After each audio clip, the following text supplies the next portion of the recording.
Hello everybody and welcome to episode 14 now, and I know you'd have seen some preview about this young gentleman who's about to join me on the hill for a chat. But take it away, Mr. Blues.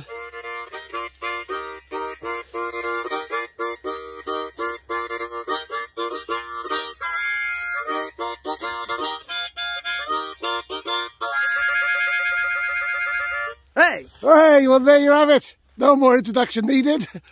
I'd like to introduce people that don't know him, the one and only Mr. Owen Eckley. How are you, Owen? I'm very well, thank you, Jungle, mate. Yourself? Yes, I'm very good, mate. Look, you know I've been chasing you for a while to get your chops in on the hill. Oh, yes, you have. You're a busy man at the minute. Oh, well, yeah. It's getting all busy now with the harmonica and the gigs. Yes, I know. But I suppose, as I said, this is Mr. Owen Eckley. He's from Aberedw. The history of me and Owen is a very good friend of mine.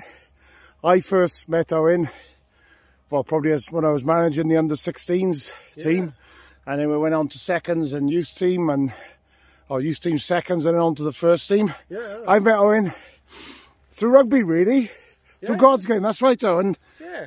I mean, you obviously came up for the junior section. Did you have good memories of that, Owen? Yeah, I've got a good memory of the boys. It's always a fun old time. So some memories that maybe I shouldn't share, but yeah, all good times, and good mates and stuff. And quite a lot of those who came up with me, the youth boys, are still playing rugby now to this day, either with Builth or with other clubs and stuff. And they're all enjoying themselves. I think it's brilliant, really. And I've got to say, it's a lovely atmosphere in Builth, in the Builth Rugby Club. It's, everyone's so friendly, everyone's so supportive. It is, to use a phrase, like a family, really. We're all like a family, all best mates. Oh, it's very true, Owen. Yeah. And I know that you played with a very good youth team. Yeah. Back in its day, nearly 8 years ago, though. God, time flies. I know, that makes me feel old now thinking that. Yeah, but I'm thinking now, like, you've now currently playing with Builth seconds when you get a game. Yeah, and you train regularly with the first team squad. Yeah, twice a week now. Yeah, and how's that going now? Oh yeah, no, it's very good. Yeah, no, it's a good side. You got lovely boys of the first team. They're always so supportive, always offering me tips and ideas to improve my technique. Like Ben Duggan, he's always. Well, he's got coach, Ben. He's a brilliant coach. Episode 1, you saw the Ben Duggan on the. I did see. I did see him. Yeah. And they're always so supportive. The boys are. They really do help me a lot. So got a lot to thank for them for that. Yeah. So we all know Owen. I call him Mr. Blues, and I think it's sticking a little bit. I see it is sticking a little bit now. It's done to catch yeah. Owen, my favourite film, believe it or not, is The Blues Brothers. Oh, well, I think it's class. I love it. You love it. So where does all this inspiration come from for the harmonica and blues music? Well, it's a bit of a part and part, really. It's partly to do with the film, and it's partly to do with my love of music. I mean, growing up, I was always a bit of a blues fan. I loved the type of music. I liked Ray Charles, Muddy Waters, B.B. King, Little Walter. Loved the harmonica with Little Walter. Honestly, that guy could really get some tune out of his harmonica. Honestly, if you ever listen to Little Walter, you'll see just where my type of style goes with the harmonica. But I know what he's talking about. Mr. Blues gives a recommendation. Yeah, Little Walter there. And then it was really weird, and then I finally, it's got good many years ago, I finally watched the Blues Brothers film and I loved it. Loved Dan Aykroyd, loved John Belushi, and they also helped me fall in love with actors I'd never heard of before, like John Lee Hooker, Aretha Franklin, James Brown. I love James Brown now. He's a big fan of mine. I love James Brown, honestly.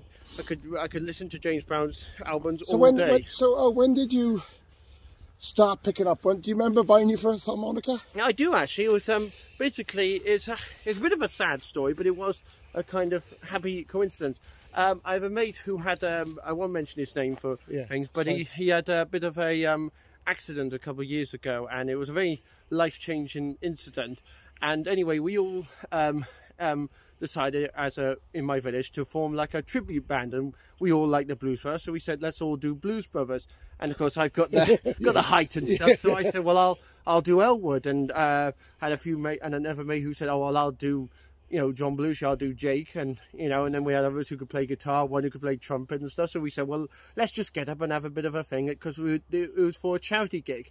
Well, unfortunately, the whole the whole charity, us doing our tribute act, fell through a little bit. The boys just couldn't get the time to commit and stuff. But I learned the harmonica, got the hat and the and the sunglasses for the Elwood act. And the rest is history. Yeah, and the rest is history. And I remember my first band I played with was a band from Kent. They're called the Playboys, and I remember getting up with them, and it was at a wedding. It was actually, ironically, I got up there and we did Sweet Home Chicago, which has always made me love playing that song. Yeah. To this day, I love that. It's my favourite song because it was my first ever song with the harmonica. And then we did Jungle's favourite song, of course. We did Flip Flop and Fly. Flip Flop and Fly, yes. Yeah, love it. Later. I know, we got where there might be something coming up with there. I'm sure you something coming up there. and then of course it led on from there, and then I started listening, and I just got. So, Mr. Blues, right? I know many harmonicas you've got. Yeah. I had the shock of my life, from Mike. I thought, what? There any more coming out of the pocket? How many actual harmonicas have you got? Well, I can tell you now for definite. So these type of harmonicas that I've got here, these are what they call diatonic harmonicas. Now they're quite small, as you can see. They're only 10 hole. So they're quite small little harmonicas. And of these, I've got around 32, I believe. Yeah, no, 33, I'd say. All right. And then you've also got the bigger harmonicas. Now, I haven't got one on me, but they're what they call chromatomic. And they're like the type of harmonicas that orchestras use. So the big like things. And good person who actually does also use chromatome ones is Stevie Wonder, you know. Oh, okay. So I love Stevie Wonder. He has the type of chromatome ones. And of those, I've only got 6, so it's a bit of a... Only 6. Only 6. Hopefully you're going to get more only soon. 6. But, you know, these are the main... And these are the ones I mainly use when I gig and stuff. And you find that friends and family sometimes say, I'll buy Mr. Blues Owen a harmonica. It has become basically my Christmas and birthday wish list, really. Santa's stocking. Yeah, Santa's stocking. And then, you know, recently I've actually, these type of harmonicas here, they're what they call Hohner Special 20. And the reason why they're Special 20 is that they produce the most quality sound. If you want to bend a note like this, they are the best harmonica to get such a sound out of it. So that's bending a note. That's bending a note, as they call it, yeah? Yeah, right. So, jumping ahead now, right? Yeah. Well, not jumping ahead. Not jumping ahead. No, but you've had, when we're making this, you've had a gig in the Strand Hall. I was there, loved it. Really good, Owen. A lot of people said that. No, I've had a lot of positive feedback. But since then, people have seen you in open mic. Yeah. With Mr. Barney Williams. Yeah, Barney Williams and the boys, And by the time this goes out, you would have seen Mr. Blues in Builth YFC, and there will be footage everywhere about that. I'm sure there will be. Yeah. I'm positive about that. Yeah. So we know it's going to be a good one. It's going to be good gigs, and I've got ones coming up now with the Fountain. There's a couple of where I work near Talga who are quite interested in me coming. I shouldn't say this now because being a good Builth boy, they're going to get a thing. I might have. I've got the Gunavik Rugby Club are possibly thinking about asking me. I've had the chairman there approach me saying, would I be willing to come to any open mics they do, and maybe in the future any gigs like that. So yeah, it's all kicking off now. It's all kicking off, good for you. Yeah, no, it's coming off now. And then, you know, they've got a couple of people from Langamouth. They're interested in forming a band with me.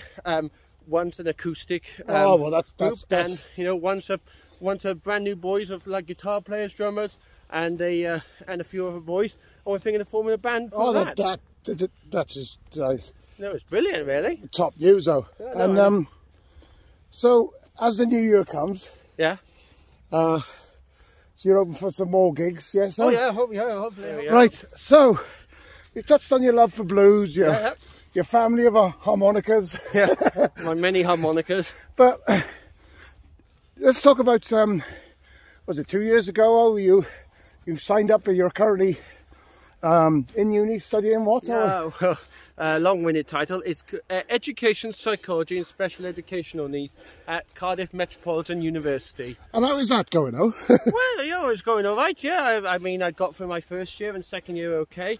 Of course, with the whole current state of affairs back in 2020. Well, the COVID. COVID pandemic, it did impact university. I was forced to, all my lectures were forced to move online, like every student, and we were forced to do, all our assignments had to be changed, like any exam assignments had to be changed to online written assignments, and we were doing a lot of lot of Teams calls and stuff. In fact, it actually caused me to move home throughout the pandemic. So I actually did a lot of my second year from home. I finished my first year and then I had a massive shift. So all the university life, I mean, I was part of the trampoline society, the archery society, the Harmonica society. The harmonic. Well, I was thinking of forming one because I did a few open mics.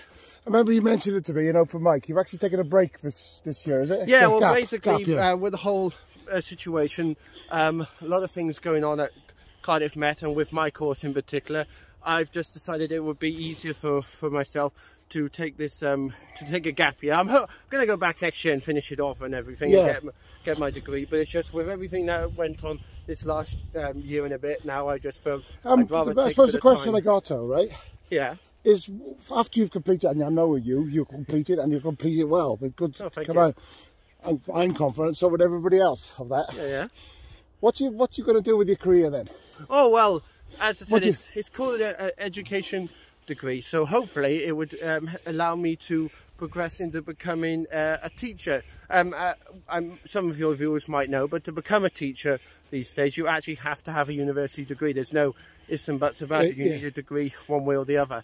And you also need what they call a PGCE. I'm not too sure what it entails. You know, the title stands for, but it gives you a qualified teacher status. It's like a it allows me to be a full qualified teacher. So that's your game. That's my game. Yeah. So hopefully, finish this degree and have my degree under my belt first of all, and then I'd like to become a teaching assistant. So because I mean, some people might say, well, why didn't you just go for the full teacher status and just get it over with? But I feel like you need to start from the bottom and work your way up, not jump straight in the top. Do you know what, Owen? If that's your pathway that you want to follow, as I said, I know you, nothing's going to change his mind. No, definitely not. No, and good on you, mate. Oh, thank you. But while you take this gap year, around mid-Wales, we're going to be seeing quite a lot of Mr. Blues. Well, hopefully, yeah. Hopefully. You've just having a bit of a moan to me. Yeah, well. Tell me about your moan, mate. Well, I remember coming up this hill many times for the first, and you boys doing right up the Garth Hill, and I don't remember it being this long and far. I've been out of shape. It's like hidden dips, yum, hidden dips. The hidden dips. When you just think you got to the top, there's even more of it.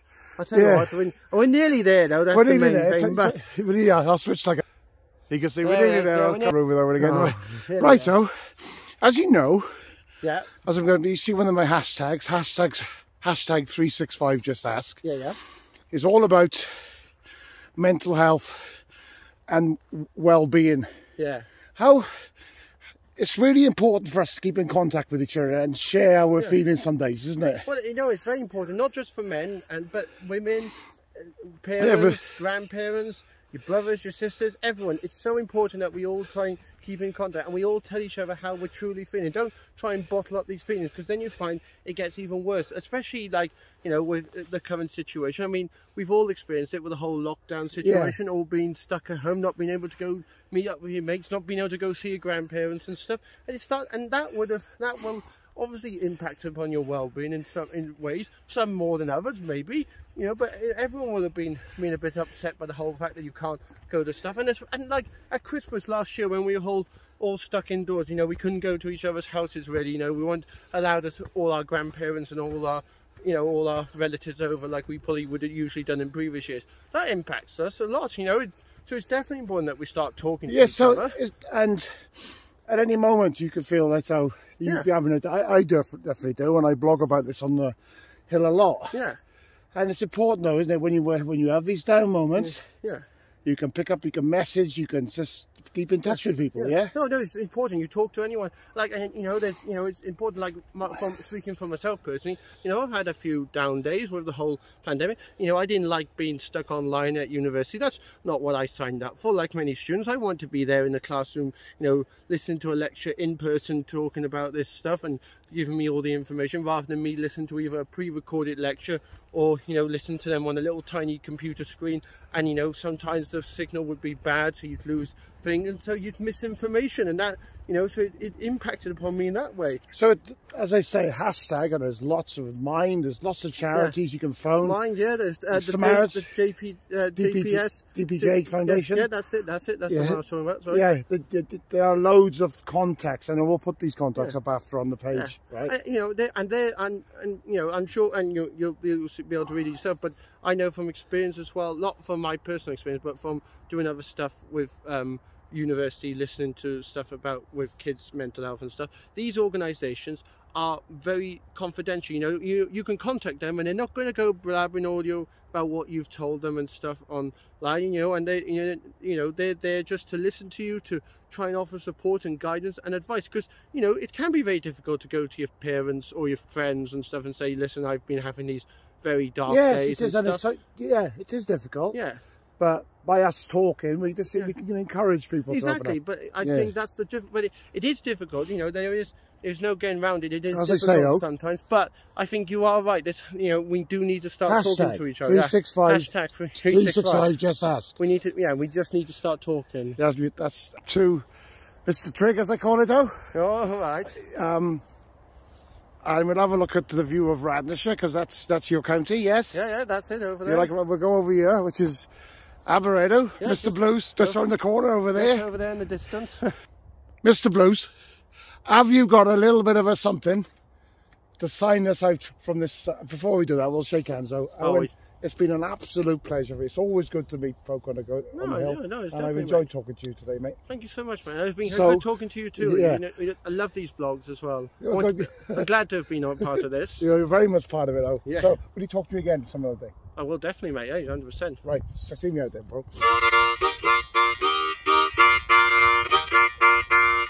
When I get the blues, I'm gonna get me a rocking chair. When I get the blues, I'm gonna get me a rocking chair. When the blues overtake me, gonna rock right away from here. Well, flip and I fly when I fly. I don't care if I die. Flip and I fly when I fly. I don't care if I die.